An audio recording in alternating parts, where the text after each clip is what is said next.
guys, it's your boy from the BTC, and wow, I bought a lot of figures this year.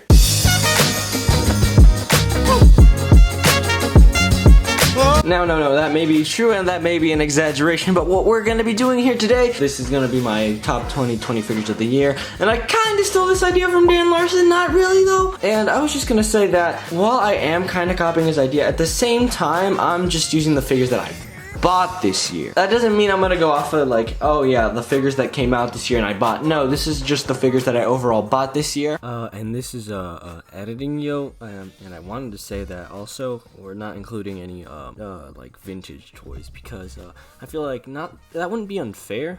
I just don't feel like that would be a good fit for this video. Anyway, let's get some of these figures out of the way so my camera can focus. So that is the rules. I'll also have some special categories before we get into the top number, and I'll have some special categories before we get into the top 10, so let's figure out who the candidates are. G.I. Joe Classified Series Snake Eyes, G.I. Joe Classified Series Destro, Jazzwares Fortnite Jonesy, G.I. Joe Classified Duke, SH Figuarts Fire Mario, Gamedic from Team Fortress 2, NECA Ken Masters from Street Fighter 4, Gundam Universe RX-78 2 Gundam, Figma Persona 5 Skull, Green Goblin from the Spider-Man Classics line, My Hero Academia McFarlane Toys All Might, NECA Team Fortress 2 Engineer, a figure that I haven't reviewed yet, the Figma Persona 5 Panther, the Jazzwares Fortnite line DJ Yonder, and finally the Beachhead figure from the G.I. Joe Classified line. And before we get to the top 10, let's talk about the little awards I wanted to give out to each figure. First award I want to give is the most surprising find and most excitement with a find. Once again, it's editing. I'm just gonna dub over this one because this one was just weird. It was the Persona 5 Figma Panther, and it was because I was like, it was a very surprising find. I didn't really get anything for my birthday, and I was like, you know what?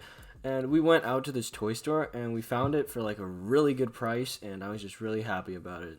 Yeah, on to the next award. Next honorable thing is a surprisingly good toy. We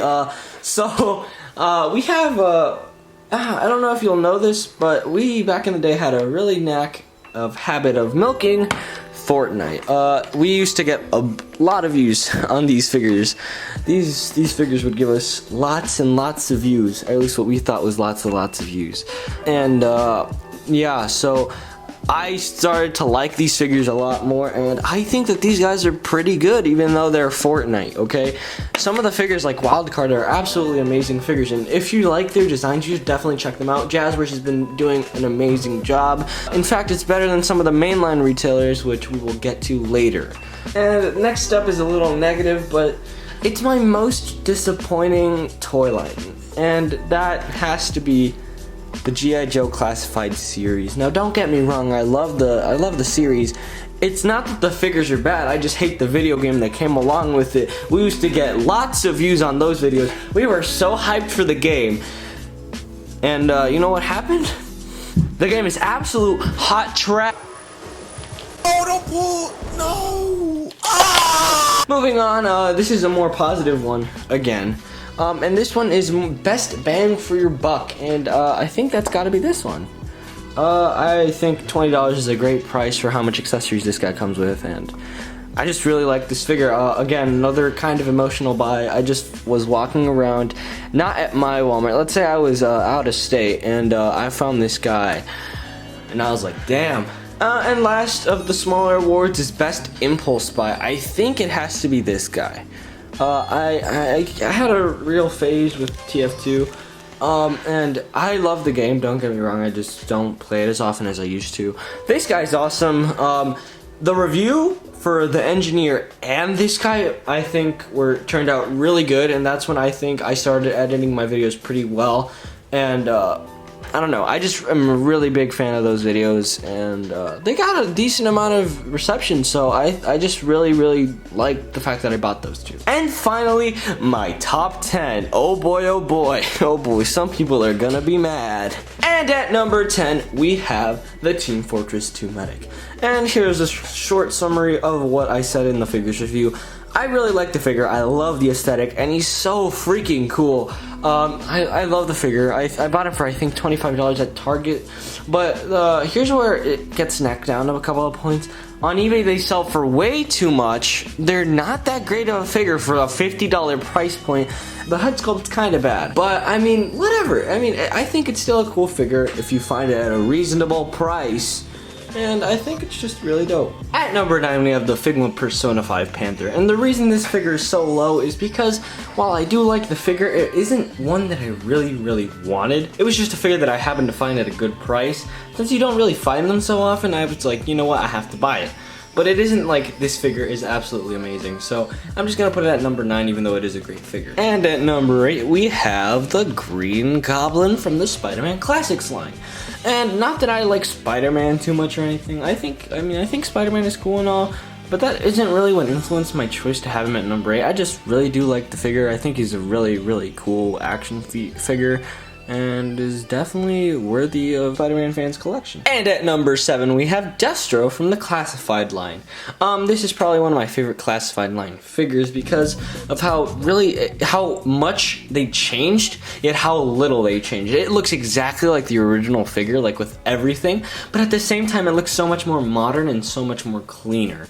It just looks so, I don't know, it just looks really cool, and it looks like an updated version of the classic rather than a completely new figure, unlike the other ones, which look completely redesigned. Next figure up is the Fortnite Jonesy, and I know that might be a controversial pick, but I really do like this figure. I think this figure is really cool. Fortnite has become iconic as a gaming thing. You may hate it, but it was a huge cultural gaming icon. And Jonesy represents all the memes, all the funny. It just represents Fortnite as a whole, and I really do like what Jazzwares did with this figure. Next up is Beachhead from the G.I. Joe Classified line. I just really like this figure. I think he looks really cool. Definitely one of the more cooler G.I. Joe Classified figures.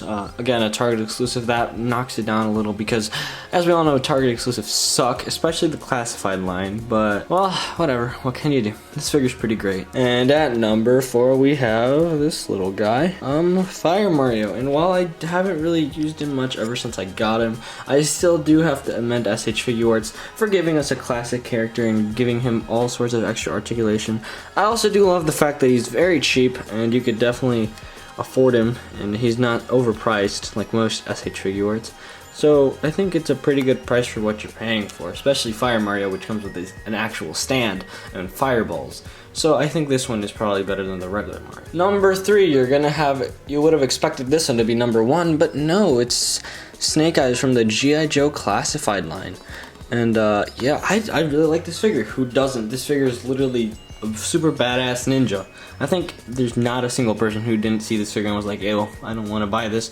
No, this figure's absolutely awesome, and I think it's probably one of the best figures of the Classified line. The only thing knocking it down are its articulation, which is pretty bad in the waist. That's a very big issue with all the Snake Eyes I've heard.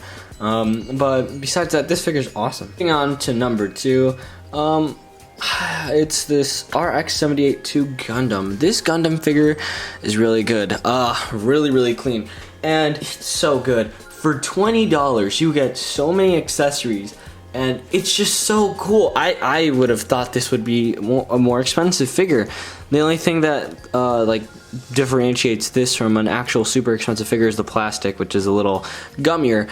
But that's not an issue. That just makes it more durable, in my opinion, which I think this figure is absolutely amazing. And the colors are awesome. The whole painting is great. I just think this figure is godly. If you haven't gotten it yet, it's amazing. You should definitely pick it up if you like Gundam. Before we move on to the number 1, let me give an honorable mention of no. And at number 1, we have my favorite figure of 2020. Figma Skull, and yes, this is kind of disappointing. This figure's great. I love it, okay? Don't get me wrong. But it's not the best Persona 5 figure. And look, I know, how am I putting this figure at number 1 if I don't even like it that much? Because Persona 5 is awesome, Figma is awesome, and I just really like this figure by its looks. It's not the best, but this year has been pretty bad, and this figure is the exception to this year. So thank you guys so very much for watching. I appreciate you for watching this video. Thank you so much for, like, what is it, 385 subscribers, right? I can't even believe we've hit that amount. That is crazy. In just a year, we've hit 385 subscribers, and I am so grateful. And thank you to every single one. Thank you for every single one of you. From the 5-year-olds to the 40-year-olds. Thank you, seriously, honestly. So anyway, guys, thank you guys so very much for watching. Hit that subscribe and notification bell. And remember, if you don't, you'll end up like the toys in my basement.